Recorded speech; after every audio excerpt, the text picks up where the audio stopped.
It's the most wonderful time of the year because it is all football now, not only college, but the pros are in session. We've got the baseball pennant races. We've got the cup playoffs. It's all going on right now. Sports madness. Dare I say sports frenzy? That's right. It is Sports Frenzy 2.0. He is the Conquistador Dave Height. He's the Maestro Kevin Crane. It is September the 6th, 2023. This will drop tomorrow morning, the 7th. And yes, this is the busiest, dare I say, most fun time of the year for us, where we have got both levels of professional college football going. We've got the baseball chase for the playoffs. We've got the cup chase for the playoffs going. It's just crazy, nutsy, cuckoo madness, fantasy football. Everything going on all at once. Cats and dogs living together. Frogs flying from the sky. It's a beautiful thing. So we are going to start off with college football because for the last time, probably this calendar year, 2023, this will be the last time we do this. Because the NFL takes over, the NFL will be the first segment each and every week. But because we've got a couple weeks of action to discuss in the college ranks, let's start off there. And we have some big name teams getting embarrassed. Yeah, not just losing, but losing badly. Yes. We've got number 5 LSU getting crushed by number 8 Florida State, which I did not see coming. Again, no. Brian Kelly, he loves to do this. Yep, loves to have all the hype, the build-up, and then his team isn't prepared. Yep. So Florida State beats LSU 45-24. Yeah, and it wasn't even that close. So now Florida State jumps all the way up into contention for one of the final 4 playoff spots. Again, it's way too damn early. Very early. There should be no rankings until you hit week 4. But something else that makes you believe that maybe Florida State's going to have a fairly easy path is what happened this past Monday night. Good grief. Duke beats number 9 Clemson and beats them badly. 28-7 in Durham, North Carolina. Yep. Clemson could not get out of their own way. How many times in the red zone did they come away with no points? Fumbles at the goal line. Just ugly. And now you got to start to wonder. You've got to start to wonder about Dabo Swinney and where this Clemson program is going, because now we're looking at a couple years of a downturn, not just one blip on the radar, but now this is a couple years. Because remember, he wanted to blame DJ Ugalalele. Right. Oh, he can't run the offense. That's why we're not doing well. Well, now you got what's your new excuse? guy in. Now what's your excuse?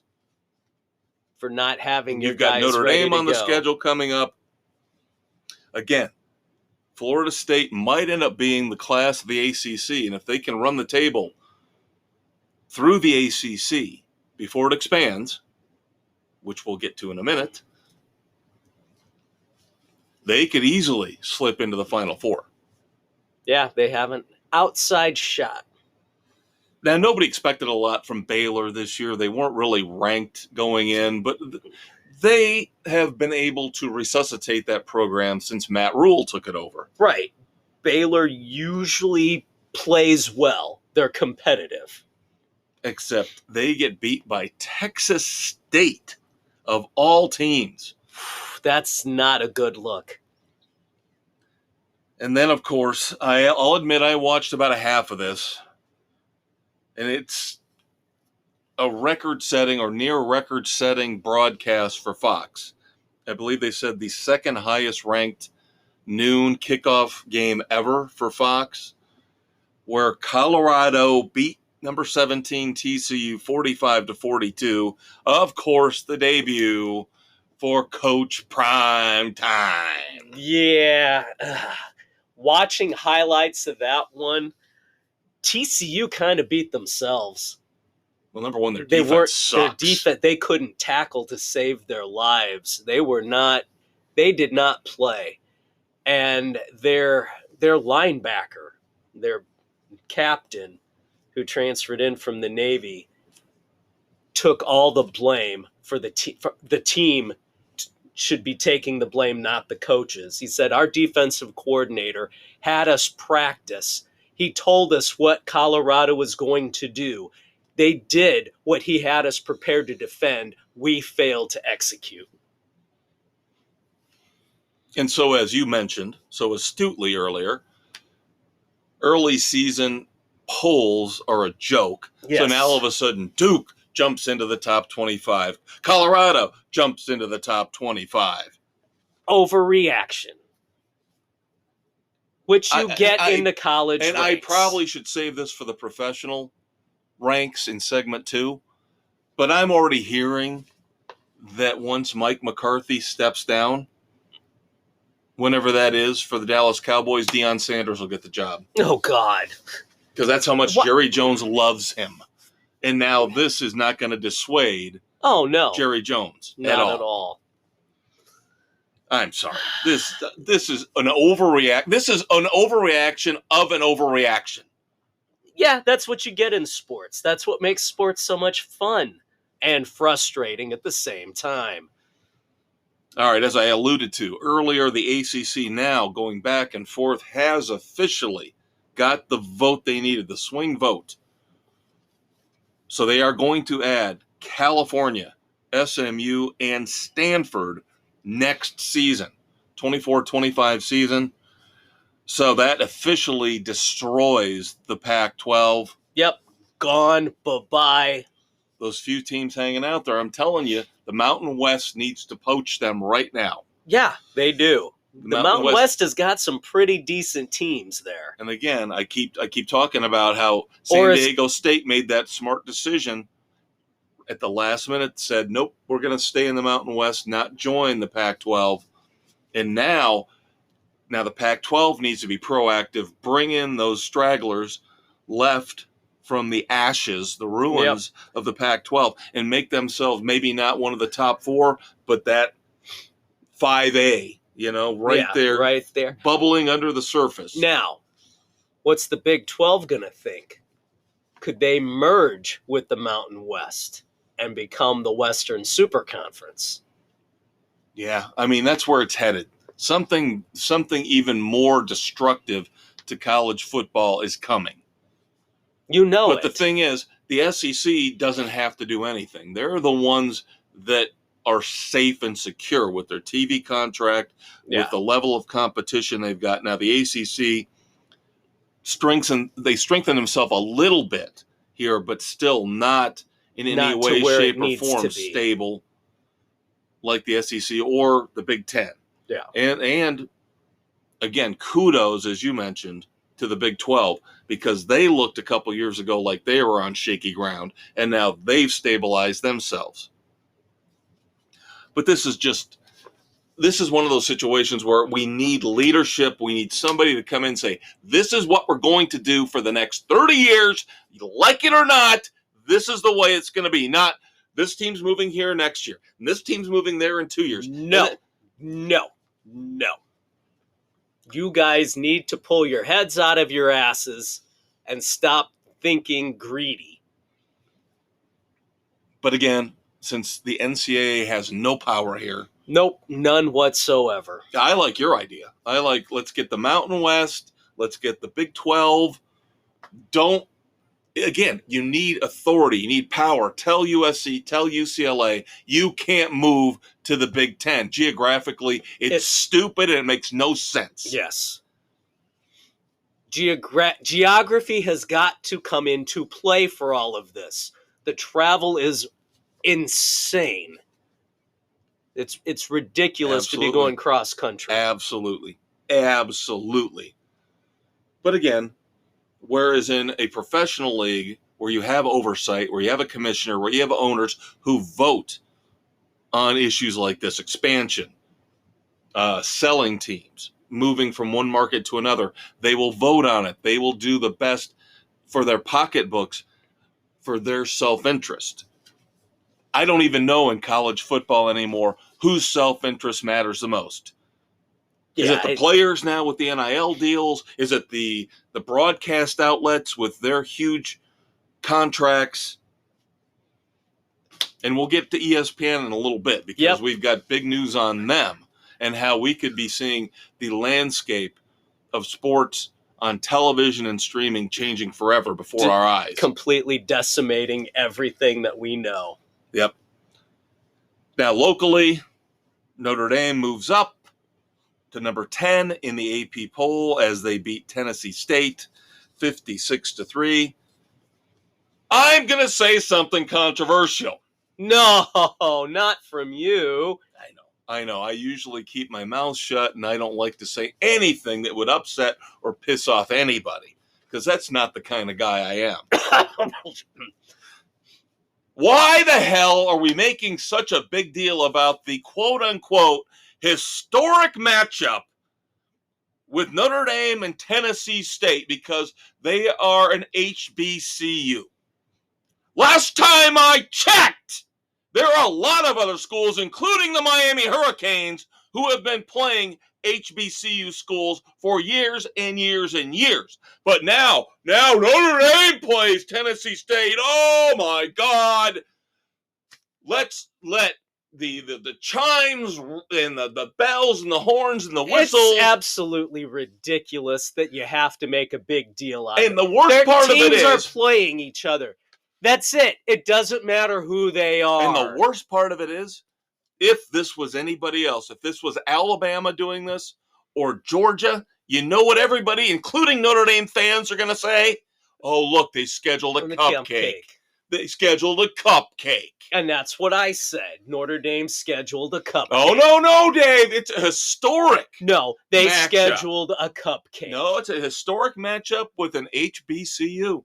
They scheduled a cupcake like they've said everybody else does for decades. This is why I can't stand Notre Dame. The sanctimonious pomp and circumstance of it all sucks. That gets put on everything they do, but it's just pathetic. It makes me sick to my stomach.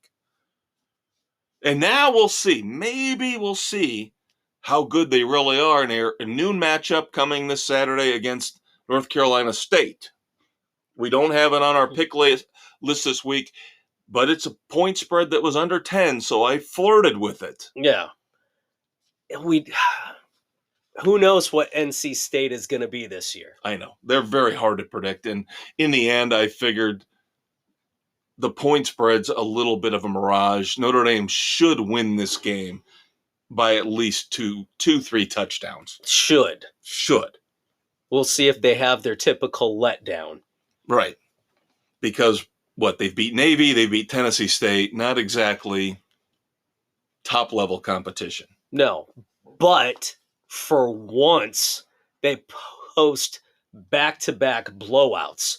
Yes. Something they historically do not do. You're right, because we've talked about this in the past. They tend to play down or up to the level of the competition. They will play well against a highly ranked team, but they will also play down. They will suck. Like last year with Marshall and Stanford. Yep. So we'll see if maybe there's a change in attitude. I don't know.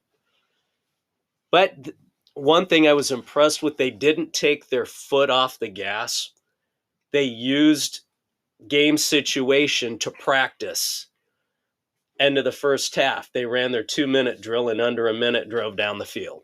All right, now. And then the second half, they got good playing time for their second string quarterback and their third string quarterback. That's what I was going to bring up. And I don't know if you noticed this now. I know somebody who went to the game, watched it live, and was very disappointed with the reaction of the fans. They said that the fans booed the second string. They basically wanted the first string in to just destroy Tennessee State. No, that's not what you do in games like this. But I'm just telling you, this is what I heard. Yeah, I'm not surprised. The person I talked to did not like it either. No, the game was in hand. You need to get your second string and, in some cases, third string players experience. When injuries happen and the next man up mentality has to kick in, now they have game experience. They've seen some success on the field and know that they can play at that level. I agree completely. It's stupid to burn out your starters. Yeah, why risk a stupid injury? And then what happens down the road if your starter gets injured and you got to put in a kid from the second string who's had no real game time? Right. That's what you're trying to do. And that's what Freeman did beautifully in the second half. He was getting everybody a chance to get in there. Right. Why would you want a freak injury to Hartman in meaningless game time? Exactly. No, I agree completely. I'm just saying. Yeah. This is what I heard. Yeah, well, you have the idiot fans who just are idiots. So there you go. Of course, the Miami Hurricanes, in a downpour, actually played a somewhat legitimate opponent, the Battle of Miami. See, we're going to talk about trash talking here throughout this episode. And here's what I'm going to tell Miami of Ohio. Don't tell everybody you're the better Miami. Because guess what happens? 38-3, the Hurricanes of Miami take care of business. And I am offended. That no love for the Hurricanes after this win. This is not necessarily a cupcake. This is a mid-level conference opponent. Miami's usually up there in the MAC rankings. They've got a cupcake coming up, Bethune-Cookman, who they play every year. It's their tradition. Yeah. Oh, is that an HBCU? Oh, I don't know. Maybe it is. Could be. But, of course, we'll get to the big game later on when we do our picks. The big game that will define not the Miami Hurricanes only, but the Texas A&M program under Jimbo Fisher. Yep, with his controversial Bobby Petrino hire. So we'll see what happens. We'll see how the panel goes. That'll be coming up in segment 2, along with our NFL preview and our NFL headlines. But now we've got some time left. So let's cover Major League Baseball. I know. I'm excited, and Dave's not. That should tell you all you need to know. I haven't been excited since the end of April. Holy moly, dude. We're going to have to do something about that. Get you to watch a little bit of porn or something. Baseball has been a disaster since April. Pretty much the first couple weeks of the season showed me what the White Sox were and continue to be. Well, now I hate to say it, but this is how I would be looking at it if the shoe was on the other foot. You want to tell the kids the record right now and where the White Sox stand first? Oh, you mean after dropping their 5th straight and starting to be swept by the Royals this week in abject misery as they sit still in 4th at 53-86, 19 and a half back. 9 games ahead of the Royals. I don't think you got to worry about that. But the thing I would worry about is the 100-loss season. That would be what we're going to hit both. We could have both. Boy, you are being even more negative than I could possibly be. This team has given up. They got nothing. I don't think they're going to fall back to the Royals. I don't think it's that bad. 100 losses is possible. But I think the Royals don't discount it. Well, on the flip side, guardedly optimistic as the Cubs continue to play great baseball ever since the All-Star break. The Cubs are 76-64, coming off a sweep today over the San Francisco Giants. Huge statement series. Yep, now they got 4 coming up against the Diamondbacks, who have to travel. As Dave loves to point out, that travel Usually it's a Diamondbacks little traveling bit from more. Arizona to Chicago for a 4-game series. Usually by game 2, 3, they're acclimated a little better. That's fine, because by the time we get to games 2 and 3, then we'll have Boom, Steele and Hendricks pitching. So I'm all fine with that. I'm all good with that. Tomorrow they're going to be tired. You mean your Cy Young contending Steele? Yeah, I'm worried about Strider, though. For once, I don't want one of my tiebreaker picks to come through, because I picked Spencer Strider of the Braves to win the Cy Young at the beginning of the season, and he's still, I think, the front runner. Ish. But boy, Steele is just coming pitching. on. I mean, lights out. Lights out. 2.5 ERA. Yeah. Now he's hitting double-digit strikeouts every What, start. he's 16 and 3. Run lower on the ERA than Strider? I don't know if he's a run lower. And Strider's got a lot more strikeouts. He's got more strikeouts. I think I heard Wins Strider's are pretty close. ERA is higher. Right. It is. I don't know if it's a run higher. But it's pretty close. It's going to come down to the last couple weeks. It is. Are the Braves going to try to rest Strider, take him out, or are they going to let him just blow it right out through the end to get the Cy Young? Because the Cubs are going to let Steele go all the way through. Oh, yeah. I don't care. He pitched most of last year, so arm fatigue shouldn't be a problem. Shouldn't be, but there's still enough that they have got to play through to make sure they get at least one of the wild cards. And now with the sweep of the Giants, they are in second place now, only 1.5 games behind the Brewers to win the division. Yeah. That's why I'm saying they got to keep it rolling here with a tired Diamondbacks team tomorrow. And I know they're not going to have one of their best pitchers going. I'm not sure if it's Assad or Tyone. Those two are going in the next 2 in some order. Yeah. Assad, I trust. Tyone has been a disaster. He had one good month. Yeah. He has been an abject disaster over the last, half dozen?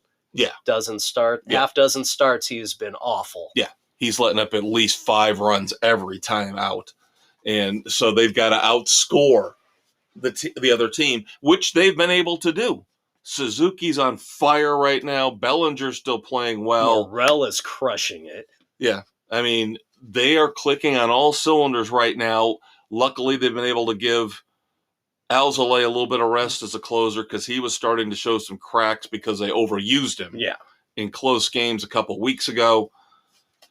So I'm still guardedly optimistic. Again, the chemistry is there. At least you've got something to get excited about on the baseball side. If they win the division, I will be very, very excited for the postseason. Very excited. If they come in as a wild card, depending on the matchup they get, just get in.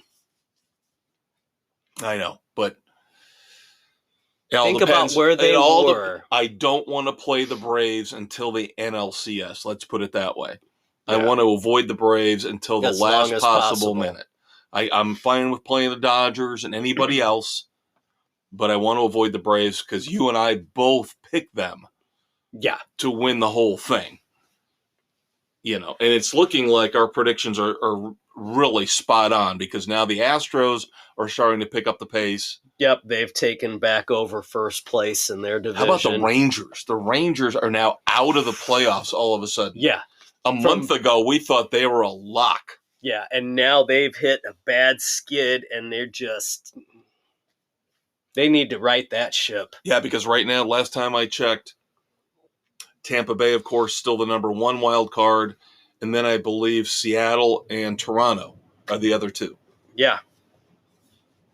Now, the Rangers aren't that far out, where a 4 or 5 game win streak is going to jump them right back into it. 2 out of the division. But boy, I did not expect this with a Bruce Bochy managed team. No. Did not expect this at all. But that's where a good manager like him will be able to get that ship righted. And better now at this point to have it and then get back on the upswing heading into the playoffs. No, I agree, but they've got to get in. They need to turn it. And of course, they got through it, but boy, could they have used Jacob deGrom. Mr. China Doll. Yeah. And obviously bringing in Max Scherzer has not helped. No. Because that team is like a boat taking on water right now. And again, I have faith in Bochy. I do have faith that he can at least get them in. But the Astros are the class of that division, and Seattle, it seems like with Scott Service, he just lets that team idle in the first half. This is the pattern we've seen from this team in the last couple of years. And the second half, they blast off. Yeah, they're just, all right, let's just get everybody loosened up. Let's just find our way. 500, maybe a little under. Just get into the heat of summer. Let everybody get a feel for how they're going to play and let the team gel. And then, all right, now let's go. Yep. And I still don't know what to make of the Orioles with that. I mean, they're going to win 100 games this year, but they are so young. Those players are not battle tested. Whereas a team like Houston, even Tampa Bay, they've got some veterans there who've been through it. Even though Tampa Bay is going through the whole Wander Franco thing right now and losing McClanahan, they're treading water, which is all they need to do right now. Just get in and let their metrics. And no, the Yankees are not going to fucking make the playoffs. No, they Stop it, New York fans. Just don't even. Jesus, God, get off the crack pipe. Between that and the Jets, oh my God. Jets are the greatest team, and we'll get to that in the dumbass segment. We're going to save that. The comment of stupidity of all time could be the dumbass comment of all time coming out of Jets camp. But you got to wait for that till segment 3. Wait for it. This is going to be an epic meltdown. Yeah, we're not putting him on the plane of doom for this. It's one statement, but it will definitely has ramifications. It will definitely be in contention for the dumbass statement of all time. All right, couple headlines to wrap up baseball. Boy, Lucas Giolito, you got to feel a little bit for him. Was pitching not so great for the White Sox. Was doing better, was at least consistent. With the Angels? Gets traded to the Angels and did not fare overly well out there. Then gets traded again. Well, he was put on waivers and claimed by the Guardians and just got his ass lit up in his debut. Yep. It's been a pattern. Couple years ago, he looked like he was going to be the ace. It's kind of like the same pattern you see with Dylan Cease now. Yeah, Cease was the Cy Young candidate last year, and this year he's regressed abysmally. I don't know what the hell is going on. That organization is pathetically run. Well, like you said, it would have been nice if somebody had said, let's blow it all up. Now, on a personal note, sad to see it, but even though it involves the New York Yankees, Anthony Rizzo officially shut down for the year after that collision months and months ago where they let him keep playing, suffering from post-concussion syndrome. So my man Anthony Rizzo, done for the year. And then, of course, another dumbass domestic violence issue in Major League Baseball, this time involving Dodgers pitcher Julio Urias. Second domestic violence arrest for this asshat. And you kids should know by now how we feel about domestic violence. There's no place for it. So the guy should be out of baseball for this one. So as of now, rightfully so, placed on the restricted list. Just say bye-bye. Yep. And this guy was looking to cash in. He was going to be one of the most sought-after free agents on the market. And he just pissed it away. Yep. So there you go, kids. As I've always said, keep your nose clean. Do not screw up. You want to get a foul of the law? Do it after you retire from sports, after you've made 40, 50, 70, 100, $200 million. All right. NFL coming up in segment 2 after this quick break. Greetings, sports fans. Listen to the screaming geniuses of Sports Frenzy 2.0 every Thursday as they bring you the thrill of victory and the agony of stupidity on Spotify, Anchor, Google, Radio Public, Pocket Cast, Breaker, Apple, Overcast, and Castbox. And check out the Facebook page, Sports Frenzy 2.0. All right, segment 2, talking football again on Spotify, Google, Radio Public, Pocket Cast, Apple, Overcast, Castbox, Amazon, Audible, and iHeart. Sports Frenzy 2.0, baby. That would be iHeartRadio. Whatever. But Dave is hearkening back to our old classic Sports Frenzy days. Yep, back when we modeled after SNL and we ended our skits with Sports Frenzy, baby. So, of course, he's the conquistador, Dave Height. He's the maestro, Kevin Crane. We're here September 6th, 2023. This will drop, as always, on a Thursday, this time the 7th. So it is time to give you our predictions for this NFL season, the 2023-2024 season. And don't worry, don't fret. Those of you out there who listened to segment 1 where we talked about college football, we have not forgotten our picks. We're going to do all our picks at the end of this segment once we wrap up with our little overview of the season. All good. We're rolling it together. Yep. So, the headlines leading into season 1 of the NFL, of course. Oh, my knee! I am hearing so many different viewpoints on that, by the way.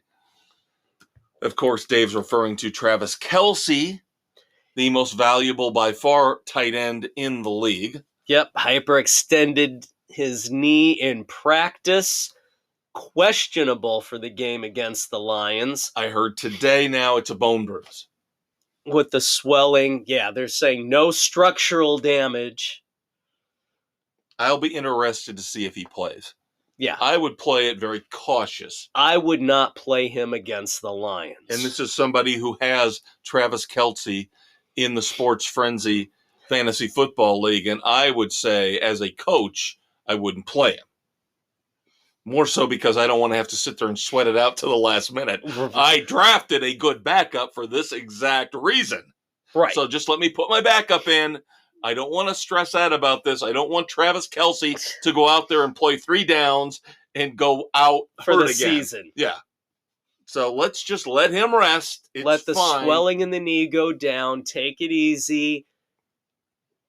Don't overreact. Now, we have another significant injury involving a first-round fantasy football pick. Cooper Kupp. Little Cooper Kupp. Yep. His hamstring will not allow him to play week 1 versus Seattle. Nope. So his health and durability is now starting to come into question. Yeah, I'm waiting for the news on Christian McCaffrey. I know. Those two just can't stay healthy. No, not at all. So now, in terms of guys getting pizzayed, got a couple big contracts. Nick maybe Bosa breaking the frickin' bank. And that just broke today as we tape. Nick Bosa gets a 5-year, $170 million contract extension from the 49ers.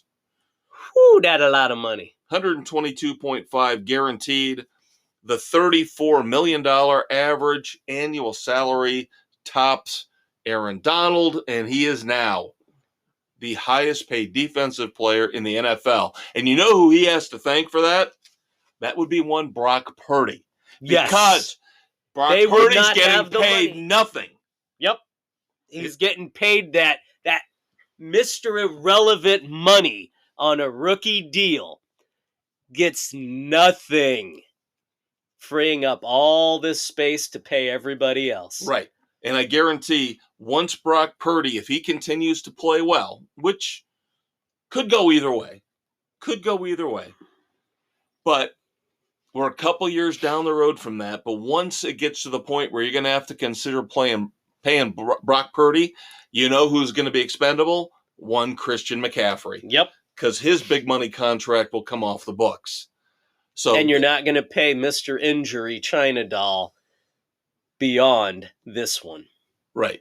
So the San Francisco 49ers, very fortuitous, and they don't have to worry about paying Justin Herbert, Pat Mahomes type money to their quarterback, so they can afford to give this money to Nick Bosa. Yep.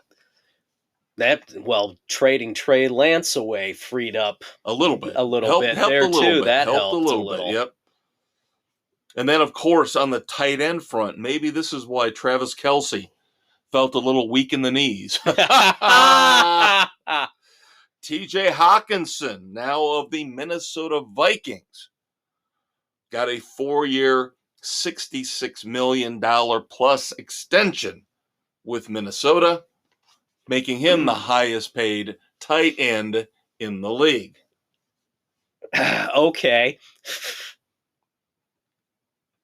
I look at Travis Kelce, I look at Mark Andrews, and then everybody else. Yeah, there's nobody else deserves what those two get. Right. Now we'll see. Maybe now with Adam Thielen gone from Minnesota, Hockenson will be the feature as the number 2 behind Justin Jefferson.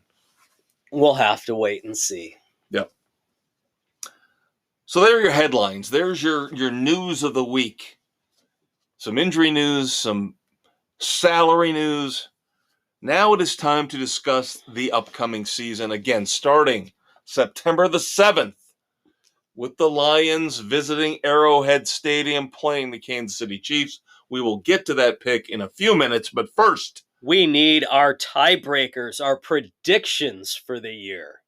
Yes, and of course, Dave and I, as we go along, will elaborate on some other teams that maybe aren't featured in our panel's tiebreakers. Of course, our tiebreakers are really our season predictions. So, right. Dave and I, very, very similar, as is always the case, because great minds always think alike. So, a couple minor of little differences. Things, minor differences, nothing major, and I think we'll probably, in our discussions, figure we waffled and could have gone either way. Right. So let's start off with the AFC. So you and I agree it is time for the Cincinnati Bengals to step up. Yes, this is their year to step up and make the AFC Championship. You have them playing the Bills and beating them. I have them beating the Chiefs. I have Joe Burrow actually winning the MVP. God help me, please stay healthy, Joe. I know we talked about off mic the fact that the Jaguars could come into play here. They're still a year away from being able to really compete. I think they're going to get another playoff win, possibly, maybe stumble at that point. Yeah. They need the experience. Right. And I think one more year, they will be good to go. Yep, one more year under Peterson. I do not believe in the Jets. No, not at all.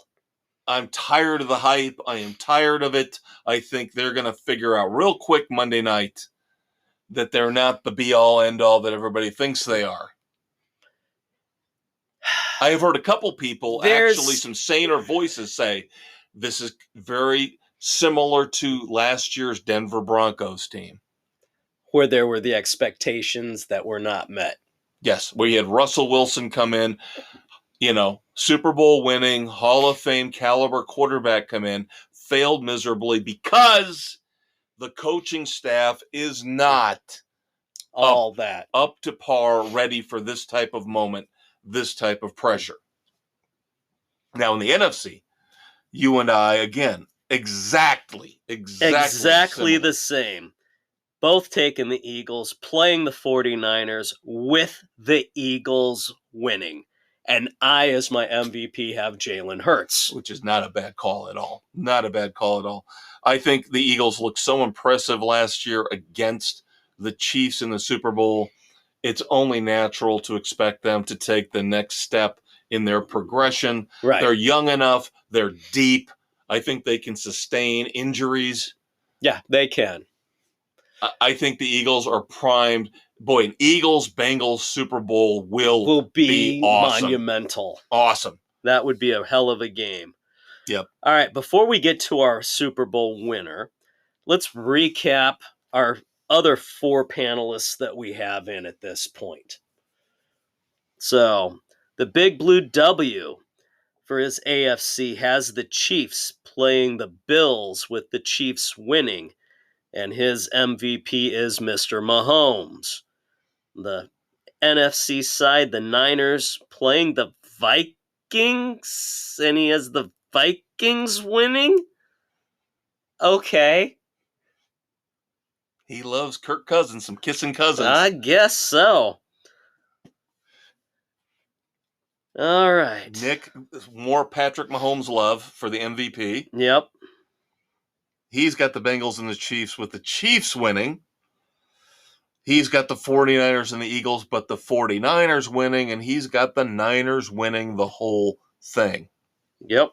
And then you and I have the Eagles winning it all. And then Bill had the Chiefs. Yep.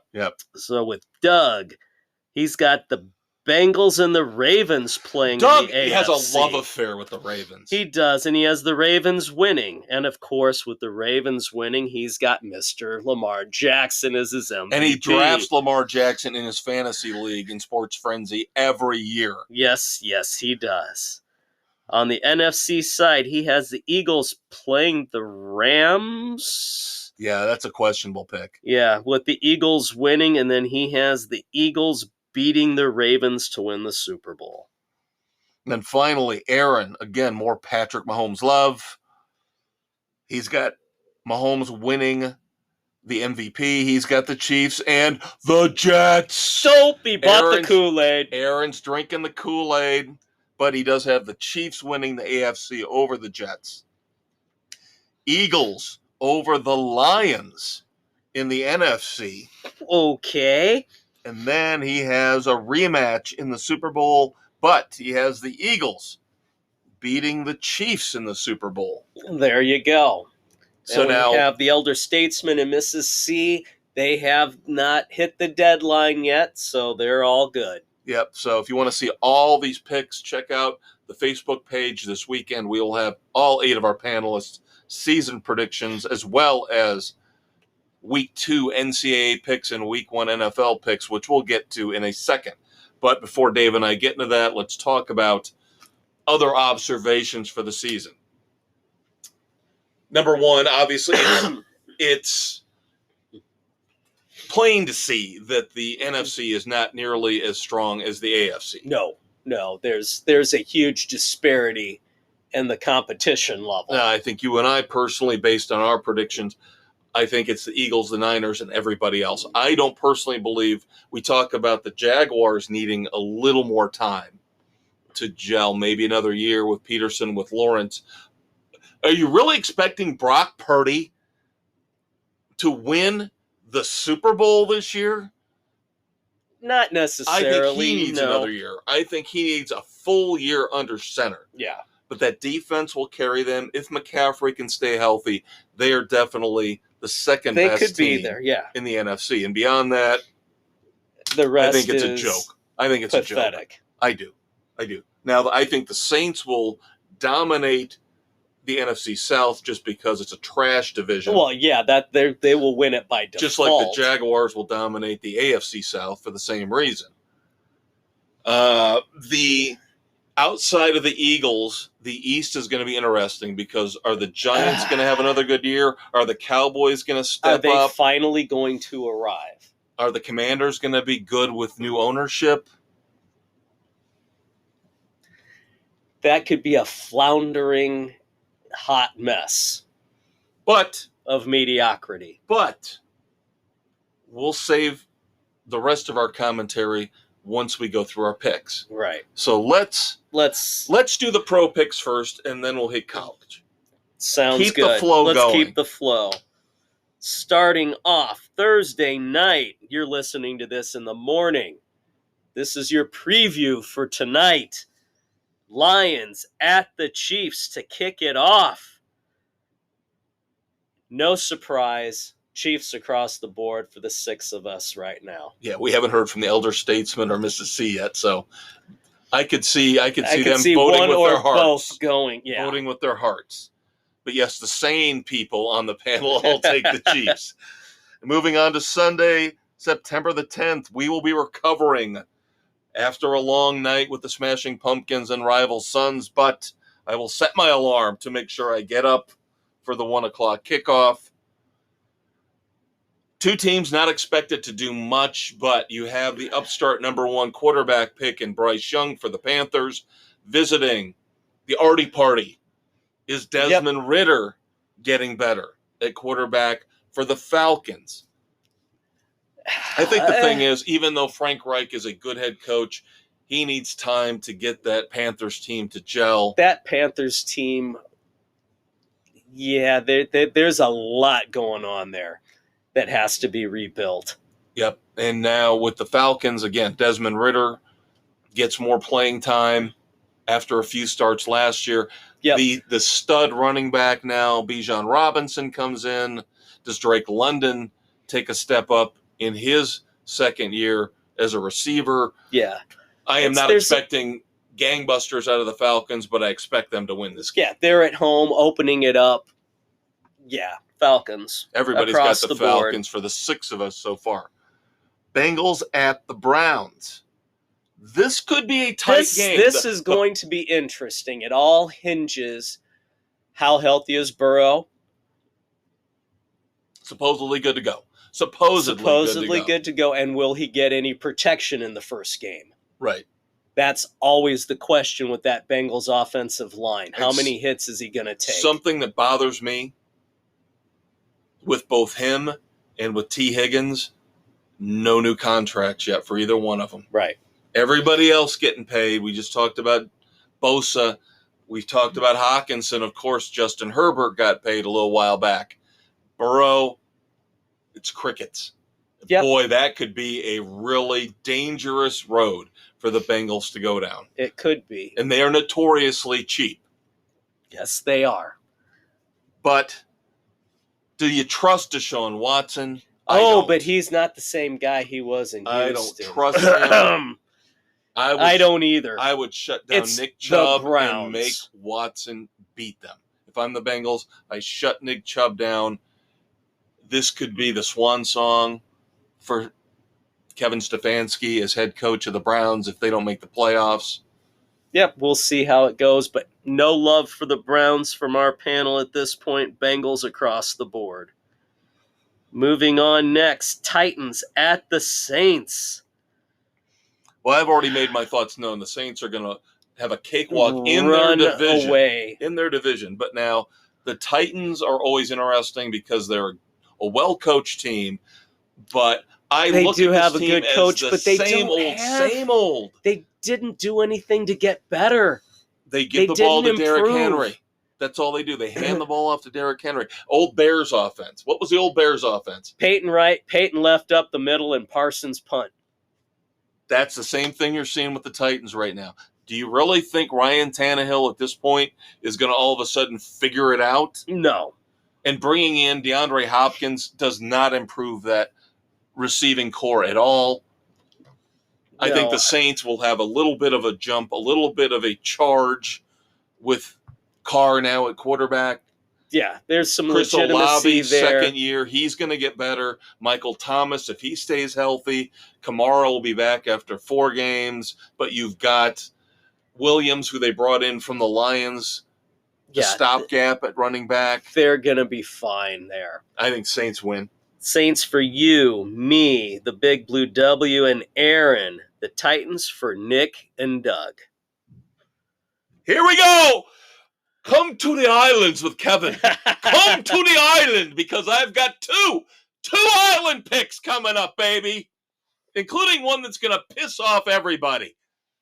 First up, the Pittsburgh Steelers hosting the San Francisco 49ers.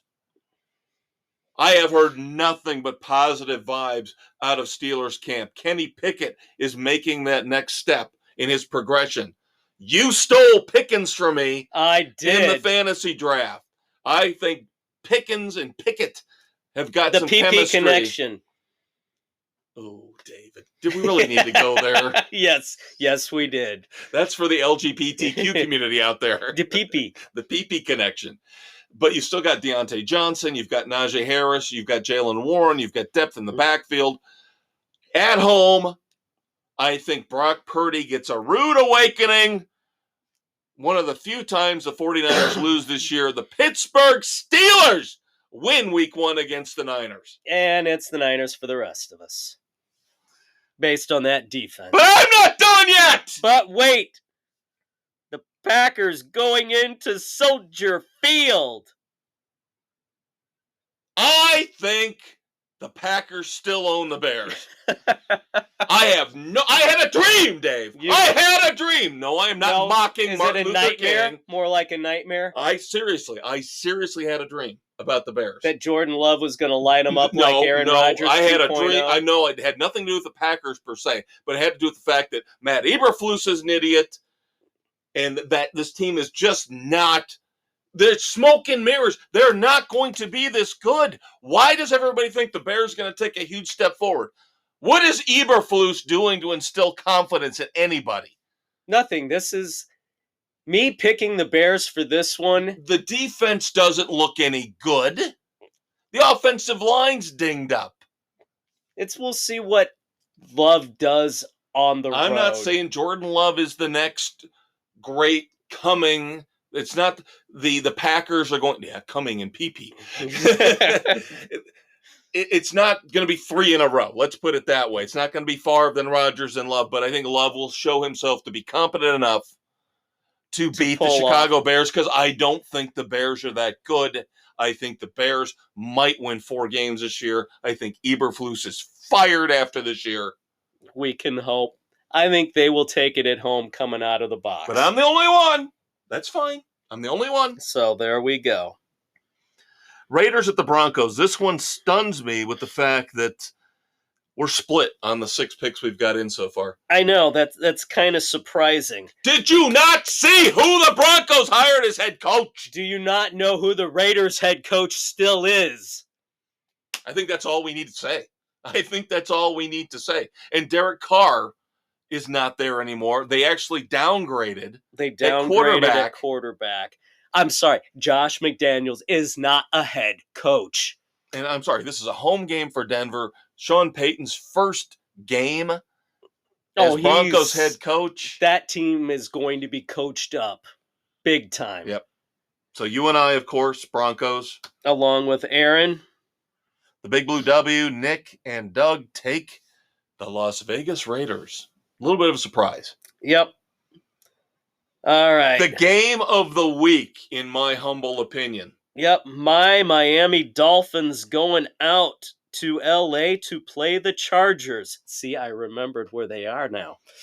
Yeah, we've had how many years to finally get it right, and I'll still screw it up at some point. So, on the road, I cannot take the Dolphins at this point. I think you're crazy. I think you're absolutely crazy. I like the defense. Tua is being coached up. The defense is better. There's no reason the Dolphins can't win this game. No reason. None. You have your doubts. You have your doubts about the Bears in the opening week. I have my doubts about the Dolphins in week 1. The last several years, the Dolphins have not won an opening game. Well, actually they did last year because they were on that nice run. My apologies there. But I'm taking the Chargers at home. Well, Bill is with you, Nick is with you, and Aaron's with you. I've got Doug with me. Bless you, sir. I still have confidence in his pick. Dolphins go into Los Angeles, beat the Chargers. Huge game Sunday night. Cowboys at the Giants. Somehow New York gets 2 home games this weekend. Go figure. As much as it pains me, I thought a lot of what the Giants did in their first year under Brian Daboll was you always get a push. You always get momentum from a new voice in the locker room, unless you're Chicago Bears. But you get a new coach, new voice, you get a little bit of that juice, a little bit of that push, and I think that's what the Giants got. Now, Daniel Jones cashed in. I don't believe Daniel Jones is a $40 million quarterback. He is not. He's a serviceable quarterback. And they did not upgrade the receiving core at all outside of Darren Waller, who's an injury waiting to happen. Risk at tight end. Saquon Barkley, if he stays healthy, yes, he's a viable factor. He's got to play to get paid. But Dallas has got weapon. Yeah, they still have Dak Prescott, and their head coach is still Mike McCarthy. I think they've got enough talent to beat the Giants. They should have had enough talent last year, and they failed miserably. So that should tell you who Dave is taking along with Aaron. Yep, Aaron and I are taking the Giants. The rest of this illustrious panel is going with the Cowboys. And then finally, Monday night, 9/11, of course, will be a very somber moment in New York. The Bills going in to play the Jets in a crucial Week 1 matchup already. Of course, I have already told you about my disdain for the ridiculous hype surrounding the New York Jets this year. I think it's unfounded. I think it's overblown, overrated. The Bills win this game. So thinks you, me, Bill, Nick, and Doug. Aaron is going with the Jets, Jets. Well, he's taking them to the AFC Championship. Yep, so he's got to start strong for that one. Yep. I don't see the talent on this team. I don't see the coaching on this team that's going to get them anywhere near that level. Maybe Aaron is thinking it's the 9/11 push. I don't think as somber and as serious of a moment as that it's going to be. I think we're far enough removed where I think the hype will overwhelm it, and the fans there will be just what Fireman Ed or whatever he is, the big Super Jets fan. They just want to get the game going, and then hopefully within 3 plays, Aaron Rodgers is done for the season. Yes, somebody will fall on him and crush his collarbone, and we'll thankfully be ushered into the era of Zach Wilson again. And we can hear the Jets fans whine and bitch and piss and moan, and we can all say, "Shut up, we told you so." All right, Dave was right. We're going to have some spillage. We're going to do a couple of our college picks, and then the rest of them will be in segment 3. So get used to spillage now that football is kicked into high gear. Yeah, it just takes a lot of time to give you accurate analysis and predictions. So, NCAA Week 2, Friday night, September the 8th. The Illini go into Kansas to play the Jayhawks. Kansas across the board until you get to Aaron, who's going with the Illini. This was a tough game to pick. It was, and because again, both of them are middling, not so good teams. I look at it as Kansas seems to now be a kind of team that starts strong early and fades late, where the Illini do the opposite. Start slow and finish a little stronger. Yep. Moving on to Saturday, September the 9th. Number 14, Utah goes into play Baylor. We already talked about the massive upset that Baylor suffered at the hands of Texas State. Yep, so Utah's a decent team. Yeah, I don't think they're quite as good as the number 14 ranking they've got based on their performance in Week 1. But they should have enough to beat Baylor. Yep. Everybody on the panel agrees. Yep, Utah across the board. We can get one more in before the break. Number 22, Mississippi goes into play. Number 24, Tulane. Mississippi across the board. Yeah, as good as Tulane was last year, I think Mississippi's got a little too much depth. Yeah, I was going to say Mississippi talent with Lane Kiffin's got a little too much recruiting power behind them as opposed to what the Green Wave have. Yeah. So everybody on the panel who's got their votes in is going with Ole Miss. Yep. All right. Stay tuned. Segment 3. We will have spillage for the rest of our college picks, NASCAR, and the rest of the usual roundup.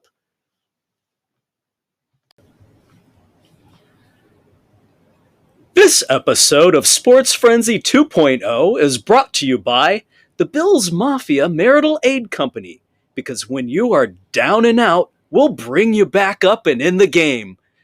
Sports Frenzy 2.0 on Spotify, Anchor, Google, Radio Public, Pocket Cast, Breaker, Apple, Overcast, Castbox, and Stitcher. All right, kids, we keep this train a-rolling here. Segment 3, Sports Frenzy 2.0. It's that time of year, chock full of anything and everything involving sports, continuing our NCAA Week 2 football picks with the game that will decide the fate of 2 historically significant NCAA football teams. Number 23, Texas A&M, goes in to Miami to play the Hurricanes. There's a lot riding on this season for both these teams, both these coaches. Right now it's a 4-point spread in favor of A&M. I liked what I saw from the Hurricanes last week in the rain against Miami of Ohio. I know the Bobby Petrino hire.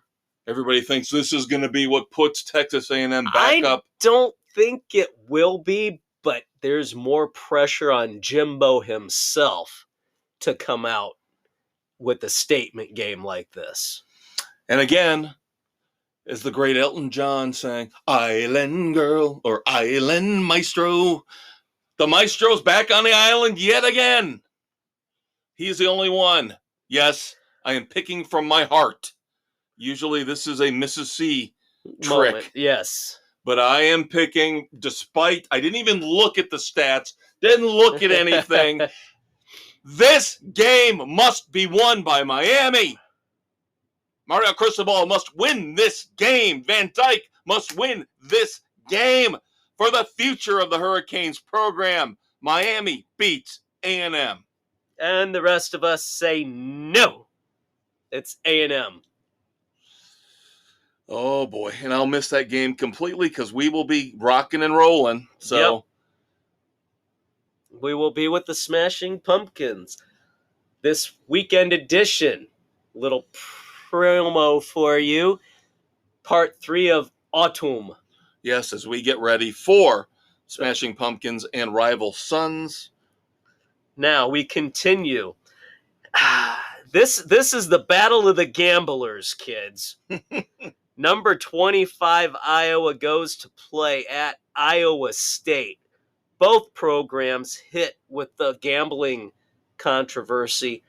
Iowa State has lost more players as a result with suspensions. So Aaron is the only one going with Iowa State. Everybody else goes with Iowa. This will be a battle of offensive ineptitude. Yes, this is a defensive battle for sure.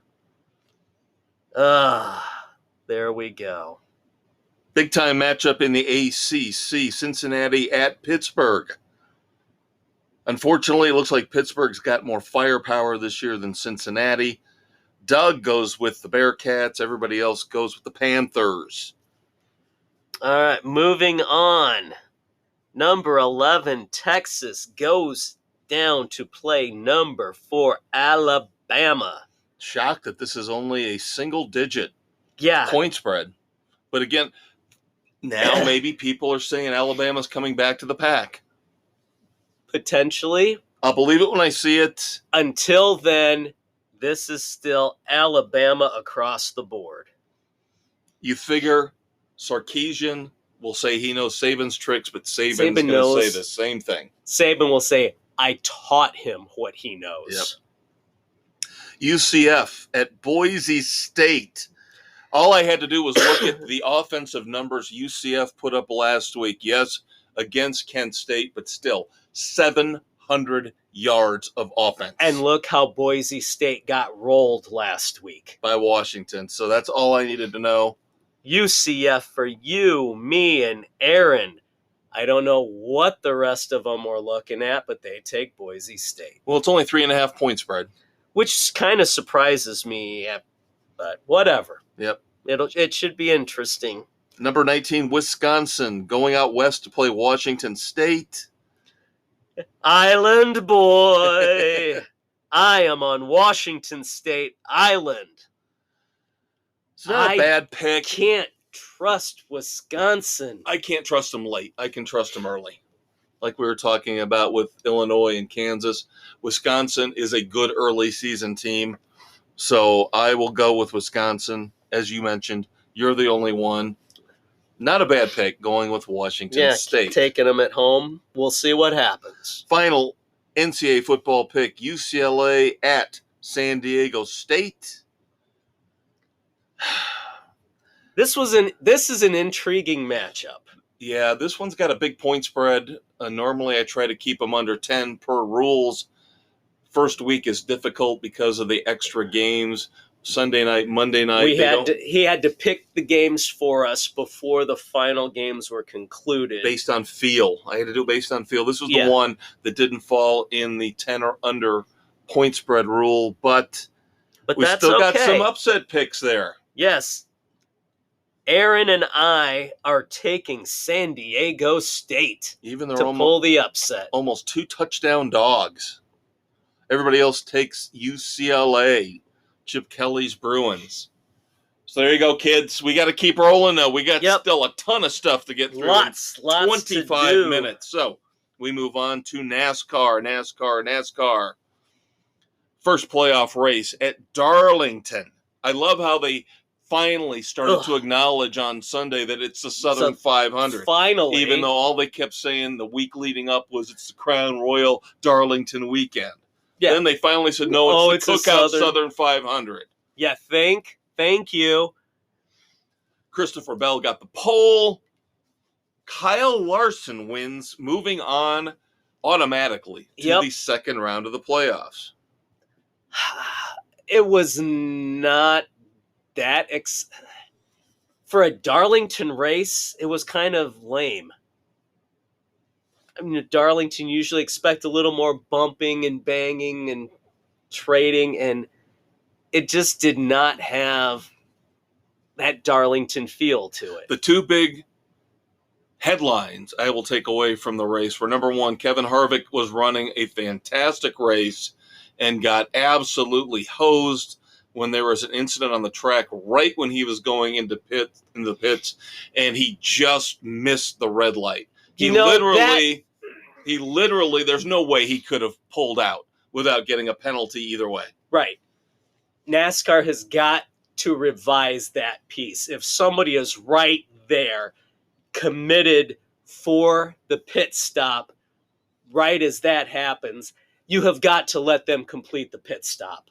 I'm sorry. It's a detriment for them to have to do a drive-through because it hoses them completely. Right. That's what's expected, is if that red light comes on, you can go through at pit road speed without penalty. I think that's But as you said, that's a detriment. That's a penalty in and of itself. Yeah, it is absolute because crap. The other two guys up at the front, Kyle Larson and William Byron, were both able to narrowly avert heading down the pits. Yeah. So they were able to stay out front, then pit.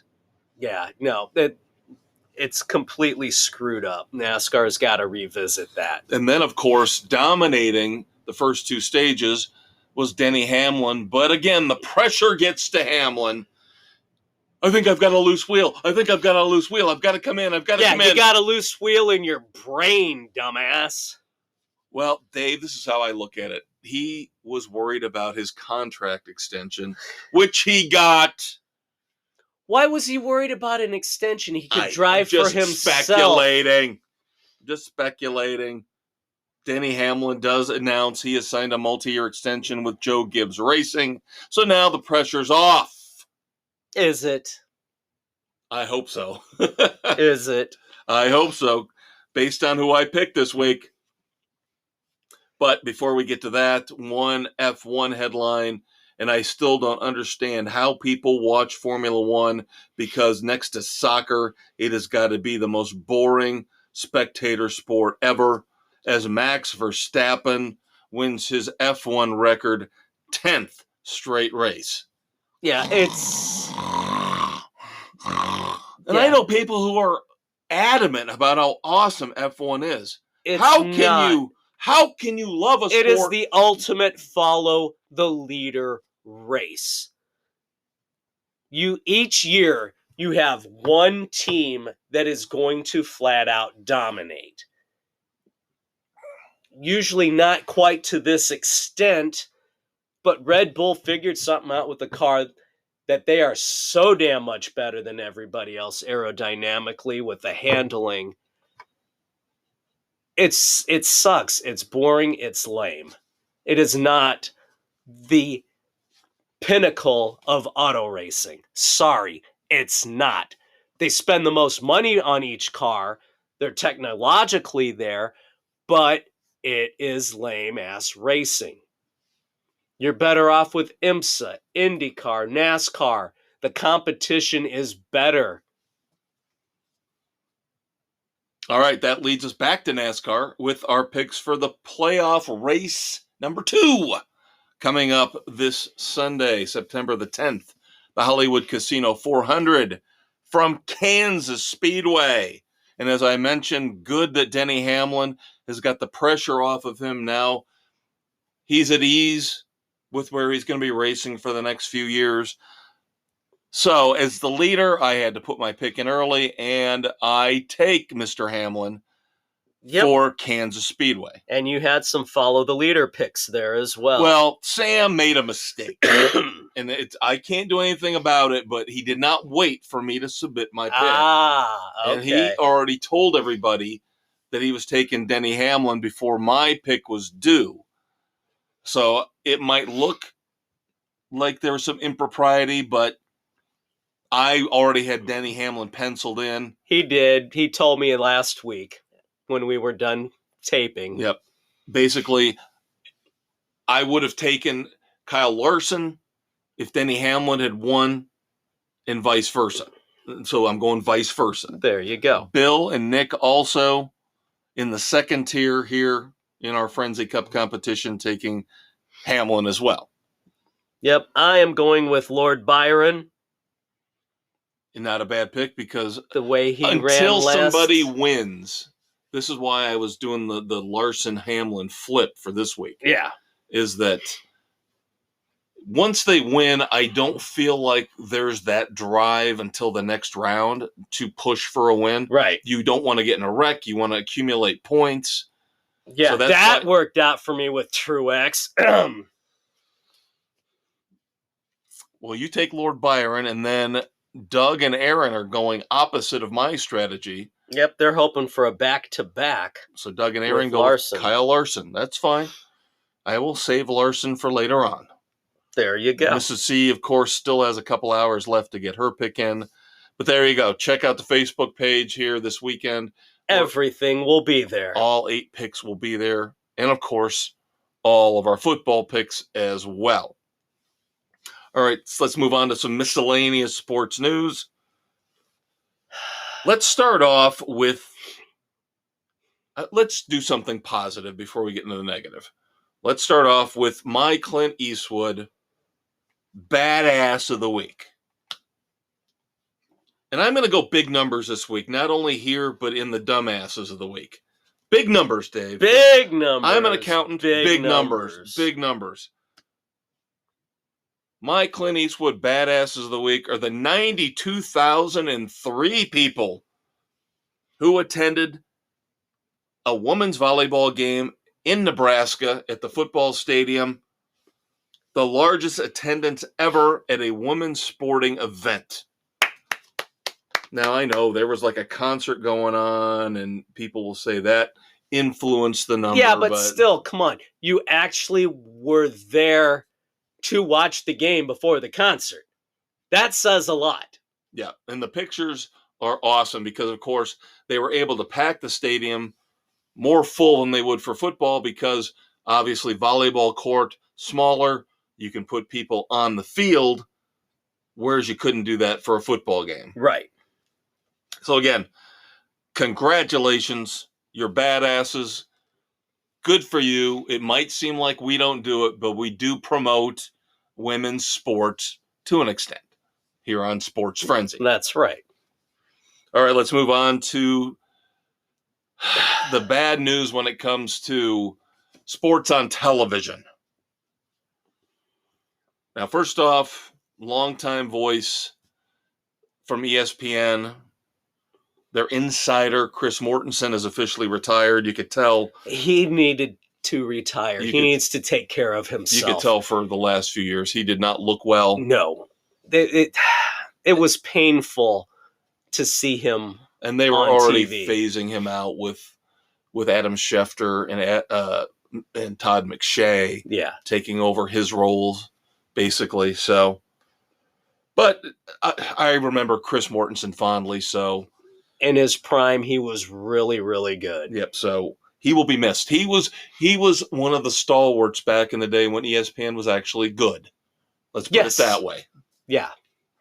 When they focused on sports. Yes. So let's move on to ESPN, and now their focus on money. Money, money, money. Money, money, money, money. Because if you haven't heard by now, there is an ongoing war between one of the bigger cable companies in the country, Charter, with 15 million subscribers, and ESPN. ESPN has basically been dark on Charter for the last 5 or 6 days. And of course, we are approaching the NFL season. We have college football games who they missed. These Charter subscribers missed last weekend. Yep. ESPN, I guess, wants $2 billion from Charter per year based on their subscriber numbers. ESPN will not budge. Charter will not budge and says, no, you want too much. You're moving more of your content to ESPN Plus. Why should we pay that much when you're putting all the Prime stuff on your Plus that our people still won't have access and will have to pay extra for? So, a lot of people say if this does not get resolved in the next week, then the model implodes.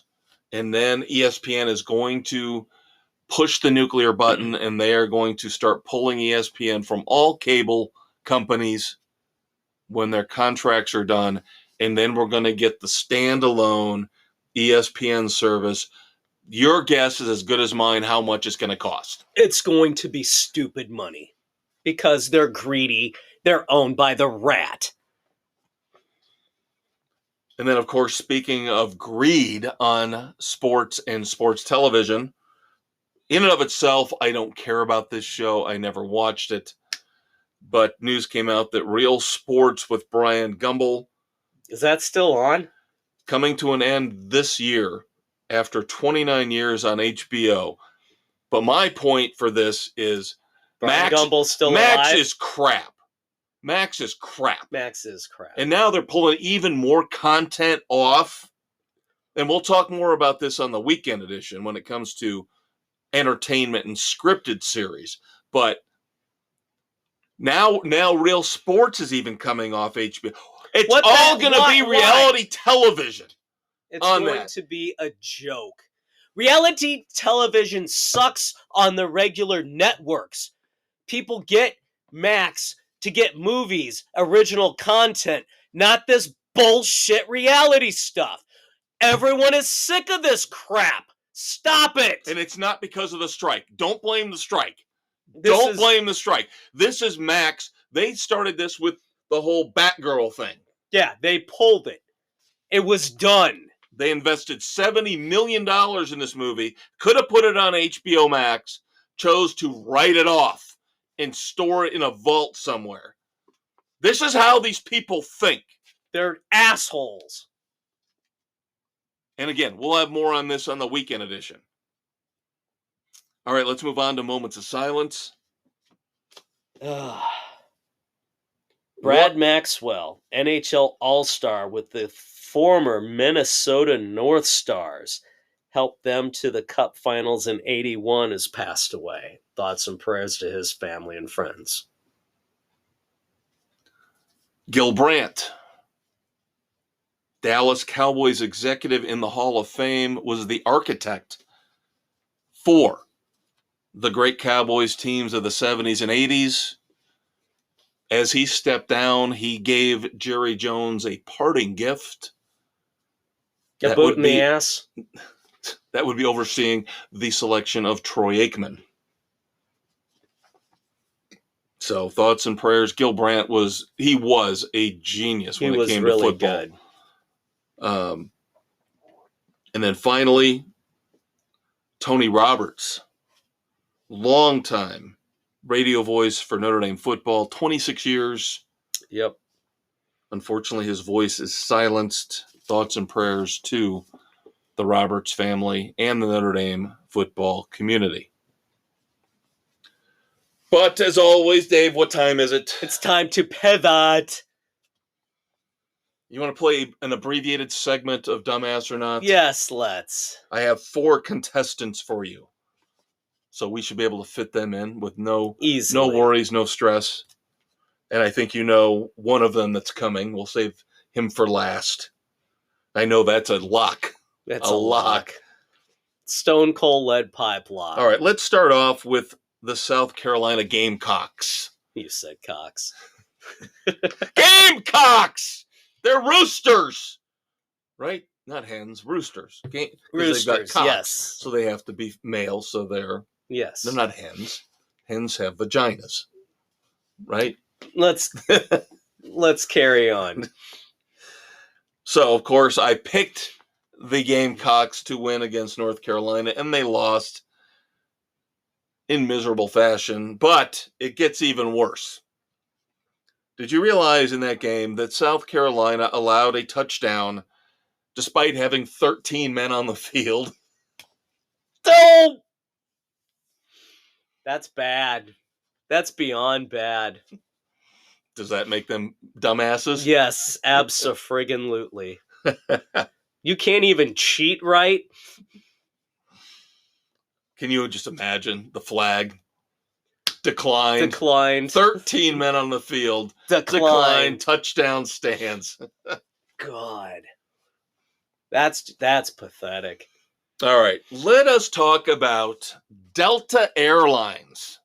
Why are you bringing up Delta Airlines in Sports Frenzy 2.0 in the Dumbasses of the Week?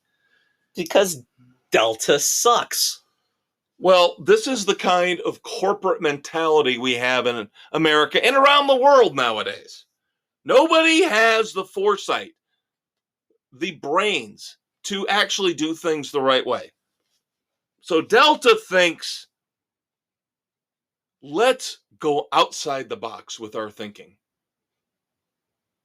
Their new strategic advisor at Delta Airlines, Tom Brady. No! Don't! Because what does Tom Brady know about airplanes? Jack squat. Unless he's sitting up front in first class, he knows he's got more leg room and gets a flute of champagne. Oh, he's not drinking champagne. He's got like an avocado smoothie. Whatever. But yeah, Tom Brady is now the latest strategic advisor for Delta Airlines.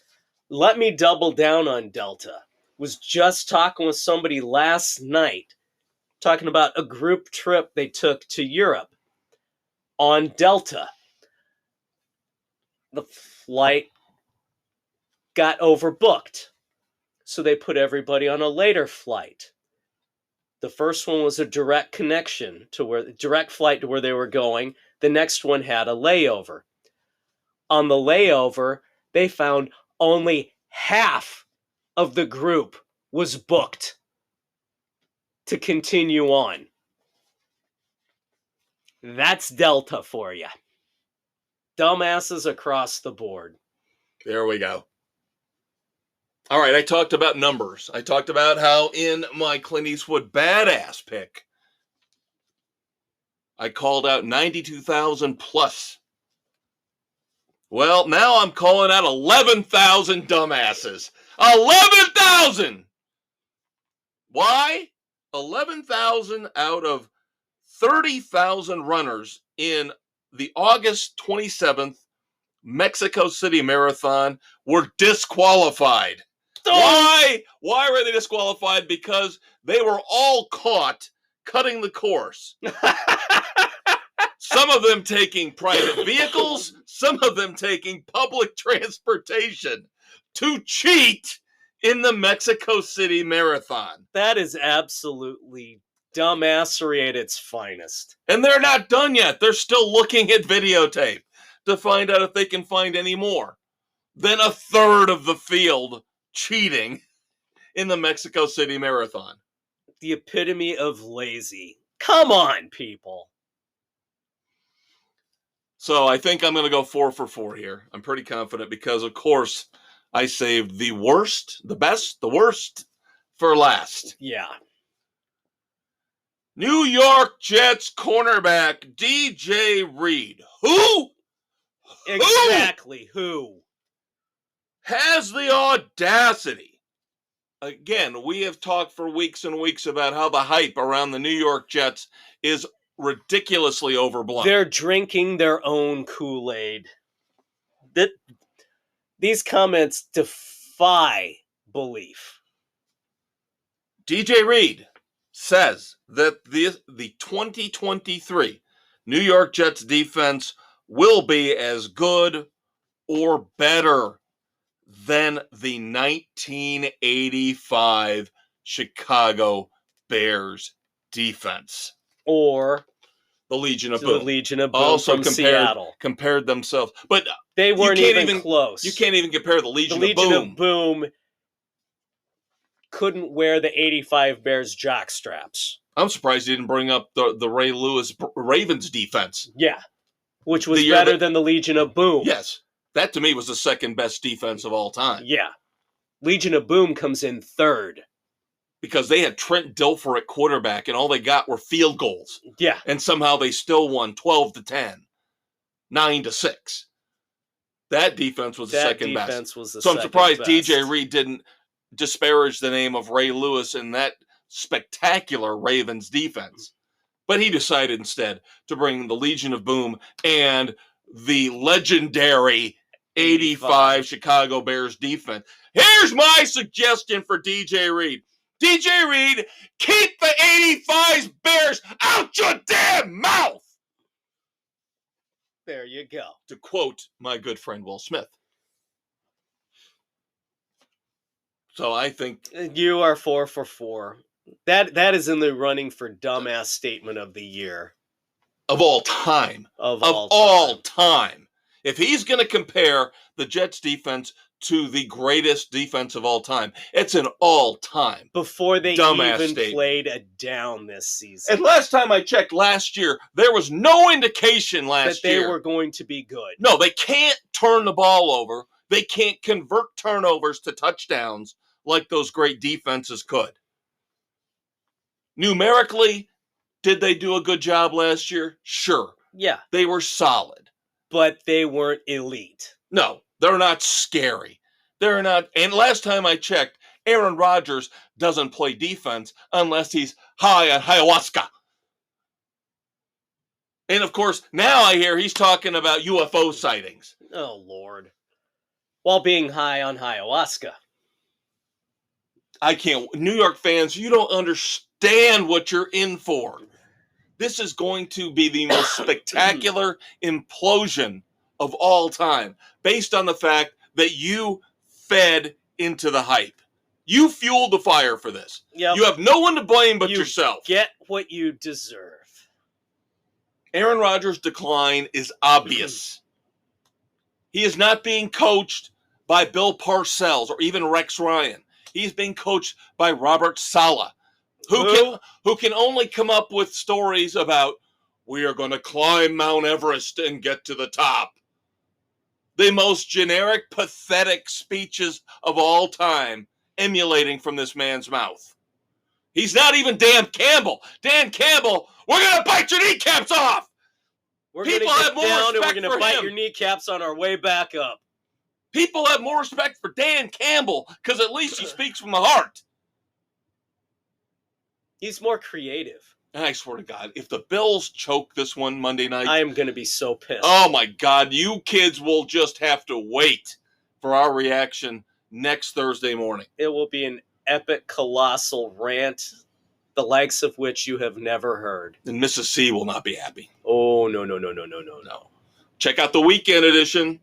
We've got tons of book reviews, movie reviews. We got to wrap up the current season of What We Do in the Shadows. Get ready for Smashing Pumpkins Live. Tons of fun stuff on the weekend edition, your Saturday morning hangover cure. He's your Uncle Dave. He's your Uncle Kev. We'll talk to you next week.